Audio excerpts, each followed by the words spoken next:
मकदम है। मैं हूं आपके साथ सैफ अली सैफी। बुलेटिन की शुरुआत करेंगे इस वक्त की अहम खबर के साथ। जी हां, जम्मू कश्मीर से इस वक्त की अहम खबर आपको बता दें। बांदीपुरा में बेहद खौफनाक हादसा पेश आया। बांदीपुरा में फौज का हेलीकॉप्टर क्रैश कर गया है। हादसे में पायलट की शहादत हुई है। शदीद बर्फबारी के सबब रेस्क्यू में परेशानी। तो जम्मू कश्मीर से इस वक्त की बड़ी खबर आपको बता दें।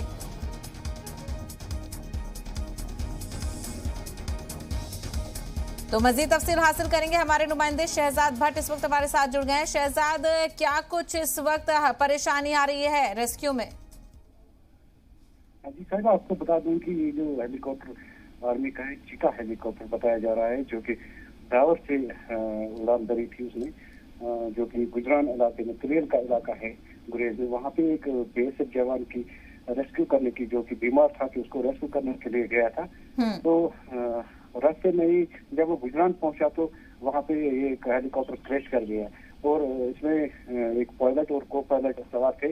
और जो ही ये क्रैश कर गया और आर्मी की जो रेस्क्यू टीम वहाँ पे पहुंची तो उनको रेस्क्यू कर दिया गया है। उसमें बताया जा रहा है कि एक पायलट जो है कि उसकी शहादत हो गई है और जो को पायलट है उसको जख्मी की हालत में वहाँ से रेस्क्यू कर दिया गया और उसे 92 बेस हॉस्पिटल श्रीनगर रवाना कर दिया गया है मजीद इलाज के लिए।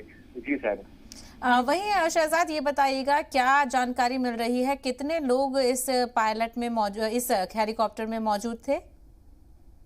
जी साहब, आपको बता दूं कि उसमें सिर्फ ये दो, एक पायलट और को पायलट सवार थे, जो कि एक बीएसएफ जवान गुजरान के इलाके में मौजूद थे, बीमार था, उसको रेस्क्यू करने के लिए गया था। अभी वहाँ पहुंचने से पहले ही उसका जो है कि क्रैश हो गया और एक पायलट है उसमें उसकी मौत वाक़ हो गई है। और क्या वजूहात बताई जा रही हैं, क्योंकि जिस तरीके से अभी इत्तलात मिल रही है कि शदीद बर्फबारी की वजह से रेस्क्यू भी नहीं हो पा रहा है, तो क्या बर्फबारी की वजह से ही ये हादसा पेश आया?